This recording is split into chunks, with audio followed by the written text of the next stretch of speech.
Interpretation of Vedic thought. So we are going to discuss these 14 topics, like starting from the finite versus infinite Vedas and mind, how it is related to the creative process, how sun participates, how the Vedas are going to participate in the creation process, attributes of soul, that is the Prajaapati, um, scientific principles of Agni, Vaayavya, Jyotir-Vedas, and the principle behind the motion, the Trinity, science, the Chandas, Atharva, Aakaasha and its types, sound, that's Shabda-Veda and Vedaatma. The word Veda is intimately connected to the creative process in nature. Since the creative processes in nature are infinite, the Vedas are also infinite.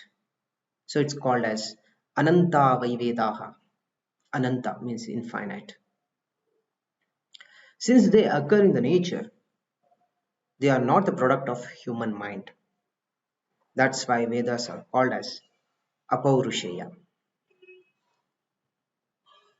The words Rik, Yajus, and Saama have distinct meanings in the creative process. The Rik give rise to the physical form. The Rig Veda, what we call it as Rig Veda, in which we have Riks.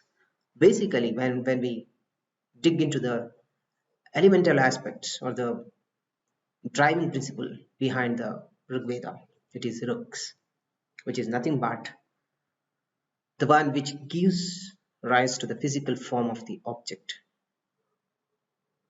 All the movement is attributed to Yajus. So Yat plus Ju, Yaju. So all the movements, that means the science behind the motion, it is from the Yajus. Yajus is the fundamental principle which drives everything. That is, movement happen due to this Yajus. Saama is responsible for the Mahima or the Tejas, or what you call as the luster of every object. So in every object, every part of the object, this Saama plays a very important role. In other words, the Vedic principle involving the Ruk, Yajus, and Saama enters into every object of creation. The sun, who may be conceived as the embodiment of Prajapati, the creator, is also a typical example of the embodiment of all the three Vedas, and therefore the saying goes, Yesha Trividya Tapati. The disk of the sun represents the Riks, the halo around the sun represents the Sama, and the Purusha or the driving force inside the sun, it represents the Yajus. Prajapati is the Atman of the cosmos and has three attributes viz. Manas, Prana, and Vaak. The Veda, which can be conceived as his Mahima, has also the same three attributes viz. Manas, Prana, and Vaak. The Manas part produces Vijnana. The Prana part runs the Yajna cycle, and the Vaak part fills the entire space. To look at in another way, it was believed that Prana is the origin of the universe and is manifold in nature. It is called Rishi Prana Varushayaha. The operation of the pranas extends to the entire universe and is responsible for the creation of all that we see in the universe. This operation can rightly be called Veda of the Supreme Lord of Creation. It's called as Swayambhu Brahma or Brahma Nishvasita Veda. The Rik deals with the material part of the created object. It provides a seat for the Manas and Prana to operate. The center about which the creation proceeds is called Uktha. A series of such centers of creation is called Mahaduktha. It is also called Richam Samudraha. The influence of the created object is felt up to a certain distance. If the object is bright, it shows itself as a radiance around the object. Since the degree of influence is the same at any distance all around, the radiance around the object is called Saama. The moment within the mandala, inside the mandala or within the mandala, it is Yajus. In other words, the Vaak part of the created object is covered by Rik, the Praana part of it by Yajus, and the Manas part of it by Saama. Prana is subtler than Vaak and Manas is subtler than Prana. The earth, which is really conceived as Agni-Pinda, is solid. The air above it is subtler and the space above it is rarer than the atmosphere. That is why Rigveda is called Agni-Veda, the Yajur-Veda Vaayavya-Veda, and Saama-Veda Jyotir-Veda or Aditya-Veda. It is interesting to note the first Rug in Agni-Veda or Rigveda deals with the Agni of the earth, Purohitam. The Yajur-Veda with the propitiation of Vaayavya-Agni, we have the word Vaayavastaha. And the Saama-Veda begins with the propitiation of Aditya-Agni, that is far away. Agnaya Ahi, like that it starts. It may be incidentally noted that Saama is 3 times Ruk, Tricham Saama. It has its origin in the fact that the circumference is approximately equal to 3 times the diameter. Motion. We have already seen that the moving force in any object of creation is Yajus. The motion takes place with respect to a steady background. The movement of wind in space constitutes Yajus. Juh is Aakaasha and Yat is movement.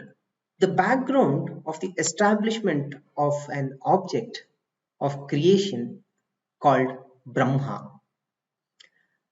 The movement towards the center of the object is Vishnu, and that away from the center of the object is Indra or Shiva. In other words, Indra is the force that tends to disintegrate the form of the object, and Vishnu is the force that opposes it and maintains the form. Another important aspect of creation is Chandas. You know, Chandas is one of the important part of Vedas in the Shadangas of Veda, 6 organs of Veda. Chandas plays a very, very important role. Ruk and Sama are controlled by Chandas. So it gives a pattern. It specifies how many number of letters or the undestroyable forces or energies to be there in a particular mantra such that the mantra becomes influential. So the Ruk and Sama are controlled by Chandas while Yajus, which is established on them, does not have a Chandas of its own. So it inherits the Chandas from Sama and Ruk. So we see the Krishna Yajur-Veda is filled with Gadya Bhaga, the text format. Here and there we also see some of the mantras which are from Rig-Veda, which are from Yajur-Veda, which are from Atharva. And later the Shukla Yajur-Veda, it came up with the concept of Chandas for the Yajus. But the concept of Yajus, it doesn't has the Chandas or the fundamental principle of Yajus. I'm not talking about the book called as Vedas, but the driving principles of this creation, which is Yajus, which is the moment. So it doesn't have the Chandas. Next comes the Atharva. So these Rig, Yajus and Sama, it is called as Tri-Veda. Atharva is kept different because it is also called as Soma Veda, which mainly deals with the primordial waters. It's also called as Apaha in the region above the sun. Soma Veda is also called Brahma Veda or Atharva Veda. All the four Vedas that thus take part in the creation. In other words, Agni and Soma are the two fundamental entities that take part in creation. Agni is the eater of the food. It's called as Annada. And Soma is the food, which is Anna. The whole universe is created and sustained by this Anna Annada principle. That's why it's also called as famous saying is there, Agni-Shomatmakam Jagat. Aakaasha is an important medium for the origin and propagation of the Vedas. Both Praana and Vaak, Vaak means matter, fill this Aakaasha. It is immaterial whether Vaak is the origin of Veda or Prana is the origin of Veda. Both are indispensable parts of the universal Atma which pervades the entire space. Akasha is of three kinds: Paramakasha, Puranakasha, and Bhutakasha. Paramakasha is the infinite Brahmakasha. Puranakasha is the region of operation of Indra Prana, which is the controlling prana of all the pranas. It is also called Indrakasha. Bhutakasha is the region of propagation of sound and the region of origin of all forms of life as are known to us. It is in this region the human mind has the maximum operation. Sound or Shabda constitutes an important means of communication of knowledge. The creative processes can be conceived as revealing themselves in the form of sound, and if these sounds can be interpreted in terms of knowledge about the processes, then this forms the basis of Shabda-Veda or Shabda Brahma. To give one example of sound communicating knowledge, take a thunderstorm. From an intelligent analysis of the sounds produced by thunder, the Vedic sages or rishis inferred the details of the oncoming rainfall intensity. It will be interesting to the readers to note that several rainfall forecasting rules exist in the post-Vedic literature based merely on the sounds emanating from thunder. Incidentally, we understand why so much importance was given to the proper intonation of the letters while the Vedas were recited. In course of time, when communication of knowledge through sounds or oral expression becomes possible, the Vedic sages produced the Shabda Veda or Veda mantras as we have today in books. In other words, Shabda Veda, which is Paurushaya Veda, is the expression of the sages to whom the creative processes revealed themselves when they were earnestly trying to discover the laws of nature. They passed on their direct knowledge orally to others who did not have the mental capacity to acquire it themselves. Since hearing plays an important part in communication, the Vedas are also called Shruti. We may also reason this way: of the three attributes of Vedaatma is Manas, Prana and Vaak.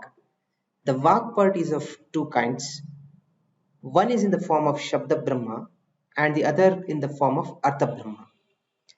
Agni is Artha and therefore we have Agneya Vaak and Shabdika Vaak, which give rise to Agneya Veda and Shabdika Veda.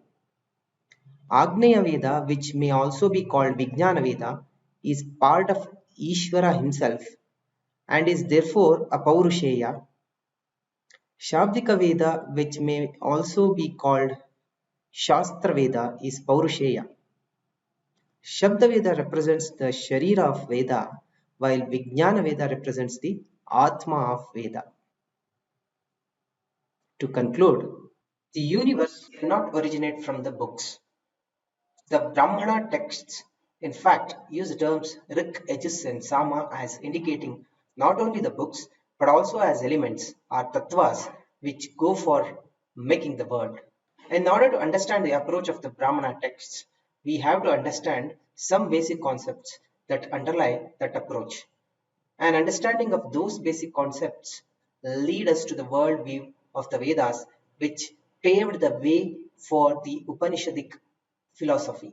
The philosophy of the Brahmana texts, however, is worth probing in its own right because it represents a holistic approach, neglecting neither worldly prosperity nor spiritual values. Om Shanti Shanti Shanti.